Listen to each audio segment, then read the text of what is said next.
আজকে টিকিট দিছি কয়জনের হাত জাগান? জান্নাতের টিকিট পাইছেন কে কে? হাত জাগান, তরুণরা হাত জাগাও। বাড়ি বাড়ি জান্নাতের টিকিট বেচতেছে, কথা কোনা বেচতেছে না। একজন, এর বয়স কত? কুরআন হাদিস কিছু পড়ে নাই, এর মায়ের শাড়ির থেকে বইয়ের থেকে যেটা শিখছে, মক্তবে যায় উস্তাদের কাছ থেকে শিখছে। আল্লাহ কয়জন? আর বসো, শিরিকটা তো মাগনা জিনিসটা। রাসূল বলেন আমার উম্মত শিরিক করবে, এই ব্যাপার নিয়ে আমার এটা নিয়ে আমার টেনশন নাই, কারণ আমার উম্মত এত সহজে শিরিক করবে না। ভয় হলো সেখানে যেখানে তারা সহজে ঈমান বিক্রি করে দিবে। এখন কিন্তু এটাই চলতেছে। লা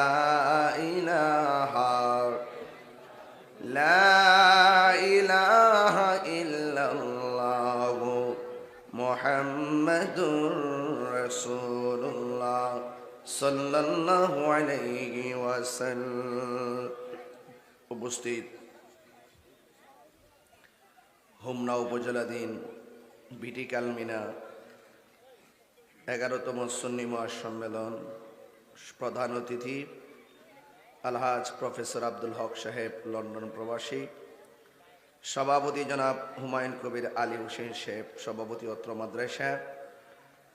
সহসভাপতি হারুন রশিদ সাহেব, কামাল হোসেন প্রধান, আবুল কালাম বাগা, খলিলুর রহমান সাহেব। মঞ্চে উপবিষ্ট আছেন দুলালপুর ইউনিয়ন পরিষদের সম্মানিত চেয়ারম্যান জনাব মোহাম্মদ জসিমউদ্দিন সওদাগর ভাই। আমার পূর্বে অনেক উলামা একরাম আলোচনা করেছেন, বিশেষ করে আলহাজ মাওলানা সাইদুল হক সাহেব, অধ্যক্ষ বাবরখানে দারুস সুন্নাহ আলিম মাদ্রাসা, হাফেজ মাওলানা মোহাম্মদ মারুফ মিয়া, মুহতামিম অত্র মাদ্রাসা, মুতাওয়াল্লি আলহাজ মোশাররফ হোসেন ভুইয়া, হাজী মোহাম্মদ ফজলুল হক সাহেব, পরিচালনায় জনাব সুমন মিয়া, ইলিয়াস মিয়া, সার্বিক ব্যবস্থাপনায় বিটি কালমিনা যুব সমাজ। আর অত্র মাদ্রাসায় যা যা আছে, নার্সারি, নুরানি, নাজরা, হিফজুল কোরআন, হিফজ শুনানি বিভাগ, অনেক ওলামা একরাম এখানে আছেন। বিশেষ করে মাওলানা জাকির হোসেন তাইর সাহেব আছেন, অনেক মসজিদের ইমাম খতিবগণ আছেন। সবার প্রতি আমি শ্রদ্ধা নিবেদন করছি এবং যারা আসতেছেন, যারা আসবেন, সবাইকে সামিল রেখে মহান রব্বে করিমের দরবারে শুকরিয়া আদান করি। আলহামদুলিল্লাহ, লাখ কোটি দরুদ ও সালাম ওই নবীজি নূরানি কদম মোবারকে, যিনি হায়াতুন নবী, নূর নবী, গায়েবের খবর দেনওয়ালা, হুজুরপুর নূর সাল্লাল্লাহু আলাইহি ওয়াসাল্লামের উম্মত হিসাবে আল্লাহ পাক আমাদের সকলকে কবুল করেছেন। এই জন্য শুকরিয়া তান আবারও পড়ি আলহামদুলিল্লাহ। আজকের এই মাহফিল মাদ্রাসার উত্তরোত্তর উন্নয়নের নেপথ্যে এবং এই মাদ্রাসার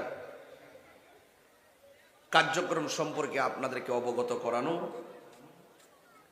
আপনার আমার হেদায়েতের মানুষে কিছু কথা বলা, শোনা, আমল করা। সেই জন্য আপনারা যারা এসেছেন, বসেছেন, আসতেছেন, সবার প্রতি আমার অনুরোধ থাকবে আপনারা একটু আলোচনা শুনবেন। এই যে মাদ্রাসা, এই মাদ্রাসা, সুন্নি মাদ্রাসা যত এলাকায় থাকবে,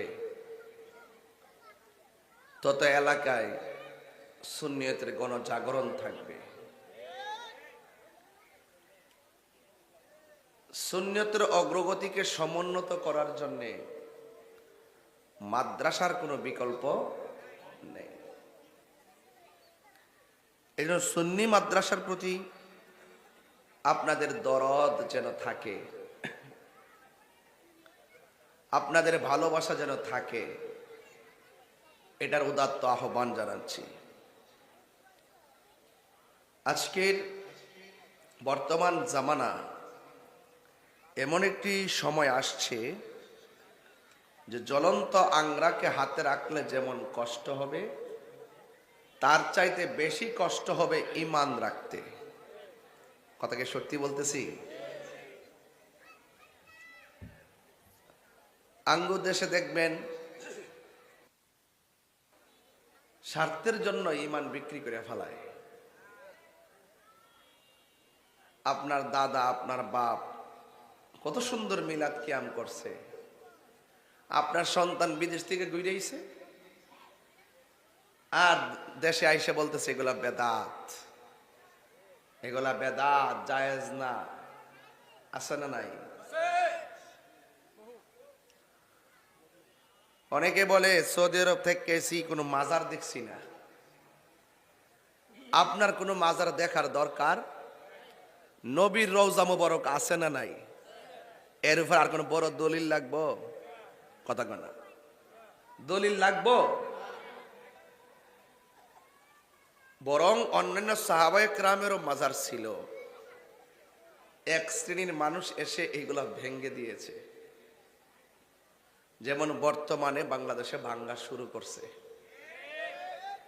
আর শাহজালালের মাজার যদি ভাঙ্গে ফেলায়, মানে 100 বছর পরে যদি গিয়া কন বাংলাদেশটা গুইরে দিকেছি মাজার একটাও নাই, এটা কি ইতিহাস না বানানো? বানানো। ঠিক এভাবে সৌদি আরবের আল্লাহর প্রিয়তম সাহাবায়ে কেরামের যে স্মৃতিচারণ জায়গাগুলা ছিল, এগুলা ওরা ভেঙ্গে দিয়েছে।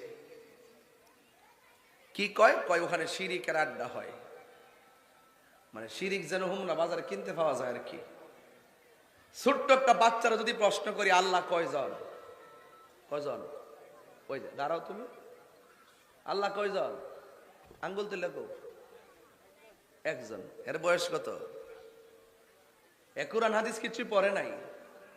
এর মায়ের শাড়ির থেকে বইয়ের থেকে যেটা শিখছে, মক্তবে যায় উস্তাদের কাছ থেকে শিখছে আল্লাহ কয়জন। আর বসো, শিরিকটা তো মাগনা জিনিসটা। রাসূল বলেন আমার উম্মত শিরিক করবে, এই ব্যাপার নিয়ে আমার এটা নিয়ে আমার টেনশন নাই, কারণ আমার উম্মত এত সহজে শিরিক করবে না। ভয় হলো সেখানে যেখানে তারা সহজে ঈমান বিক্রি করে দিবে। এখন কিন্তু এটাই চলতেছে। যেমন বর্তমানে বাংলাদেশে ভাঙ্গা শুরু করছে। আর শাহজালালের মাজার যদি ভাঙ্গে ফেলায়, মানে 100 বছর পরে যদি গিয়া কন বাংলাদেশটা গুইরে দিকেছি মাজার একটাও নাই, এটা কি ইতিহাস না বানানো? বানানো। ঠিক এভাবে সৌদি আরবের আল্লাহর প্রিয়তম সাহাবায়ে কেরামের যে স্মৃতিচারণ জায়গাগুলা ছিল, এগুলা ওরা ভেঙ্গে দিয়েছে। কি কয়? কয় ওখানে শিরিকের আড্ডা হয়। মানে শিরিক যেন হুমরা বাজারে কিনতে পাওয়া যায় আর কি। ছোট্ট একটা বাচ্চারা যদি প্রশ্ন করি আল্লাহ কয়জন, কয়জন? ওই যে দাঁড়াও তুমি, আল্লাহ কয়জন? আঙ্গুল তুলে কো, একজন। এর বয়স কত? কুরআন হাদিস কিছুই পড়ে নাই। এর মায়ের শাড়ির থেকে বইয়ের থেকে যেটা শিখছে, মক্তবে যায় উস্তাদের কাছ থেকে শিখছে আল্লাহ কয়জন। আর বসো, শিরিকটা তো মাগনা জিনিসটা। রাসূল বলেন আমার উম্মত শিরিক করবে, এই ব্যাপার নিয়ে আমার এটা নিয়ে আমার টেনশন নাই, কারণ আমার উম্মত এত সহজে শিরিক করবে না। ভয় হলো সেখানে যেখানে তারা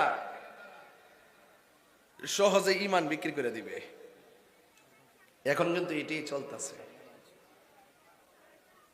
বাড়ি বাড়ি জান্নাতের টিকিট বেচতেছে। কথা কনা বেচতেছে না?